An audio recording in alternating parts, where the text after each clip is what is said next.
Hi, I'm Jack and welcome back to part 2 of buying a camper van.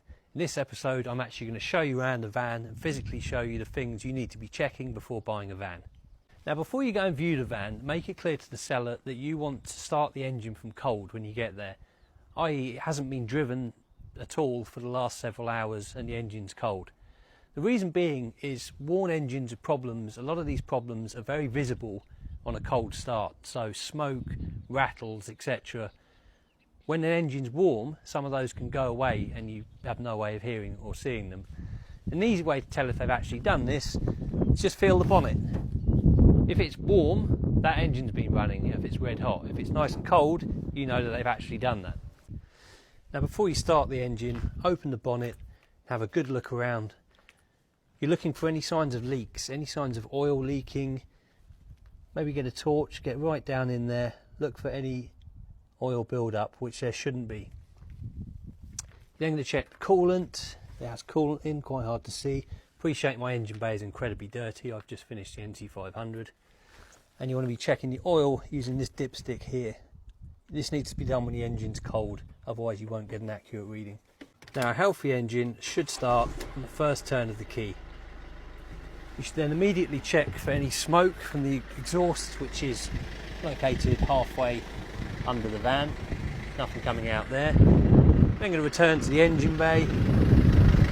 Finger bring it in here. Any abnormal rattles, anything squeaking, all looks pretty good. It should idle just under 1000 RPM. It shouldn't be jumpy, it should be nice and steady. Although bear in mind, sprinters for example, when you first start them from cold, they will actually sit just under 2000 RPM as I think it's heat preheater for the cats. Then it should drop back down after 10 seconds. Now the engine running, let's turn the wheels on full lock.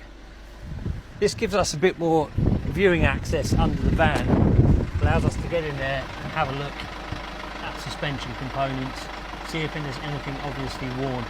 It also enables us to check the tyres.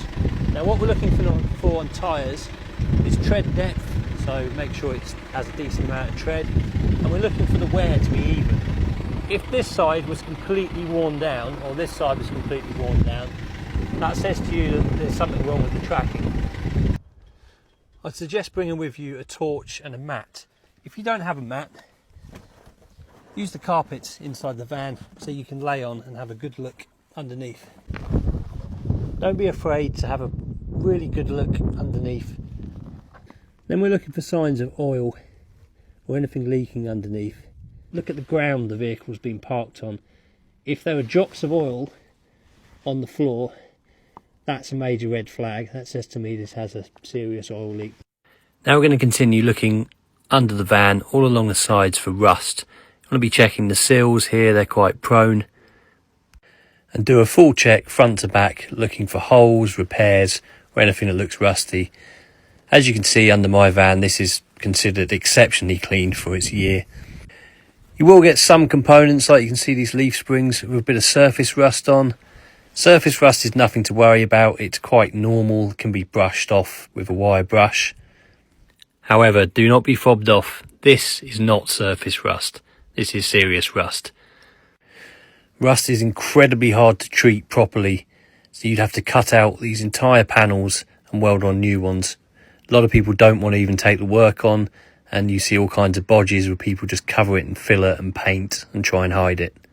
I would avoid buying a van that looks like this. Okay, so now you want to take it for a test drive. Try and make that test drive a decent length of time. You want to get it up to temperature to make sure it doesn't overheat. You want a bit of a variety of roads, so a few twisty roads, hopefully dual carriageway, you can actually take it up to speed. And you're going to be looking for a few things. Firstly, does it accelerate as it should? Is there any flat spots? It should be a nice smooth acceleration. Okay, they're not fast, but if it's accelerating then hitting a flat spot and hesitating or juddering or misfiring, that's going to indicate a problem. Is there any rotational noises that are coming from the wheels? It's quite a good idea to have the window open so you can listen. How is the suspension? Good working suspension should absorb bumps. The van should move up and down and absorb them. If it is excessively bouncing up and down or crashing over bumps and you're getting big hard knocks and bangs, That would suggest some part of that is got an issue.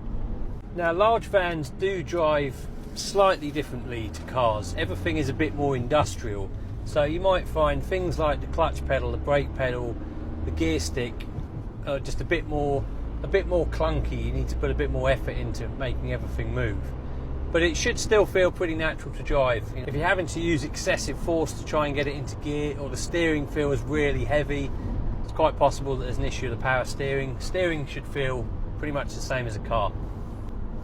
Does it drive in a straight line? You should be able to take your hands off the wheel and it drive dead straight. If it's pulling to one direction, that could indicate a problem with the tracking. How do the brakes feel? If you're braking in a straight line, the van should come to a stop in a straight line. If it is pulling off to one side as you brake, that indicates a problem. The brakes should be more than capable of bringing, especially an empty van that hasn't been built yet, to a stop pretty quickly.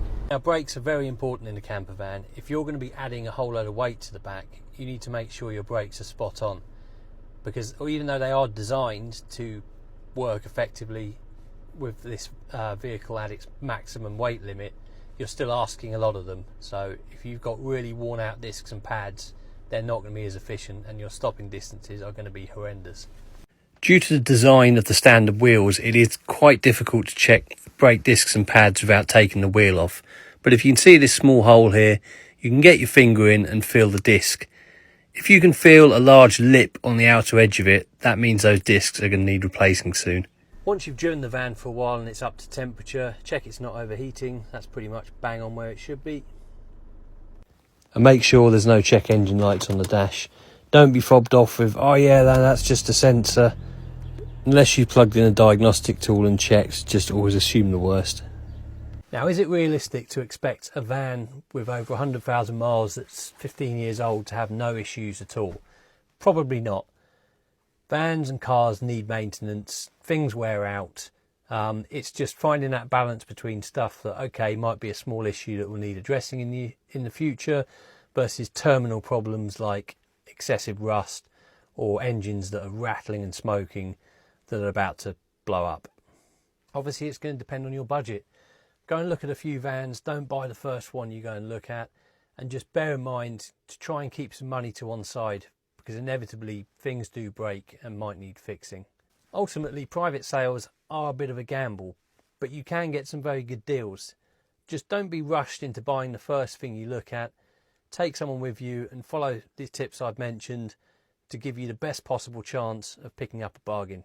I hope this has been helpful. I'm sure I've missed lots of things out. I only have a limited amount of time. Anything you can think of you want to add in the comments, please do so, and please like and follow for more van content. Thank you and bye.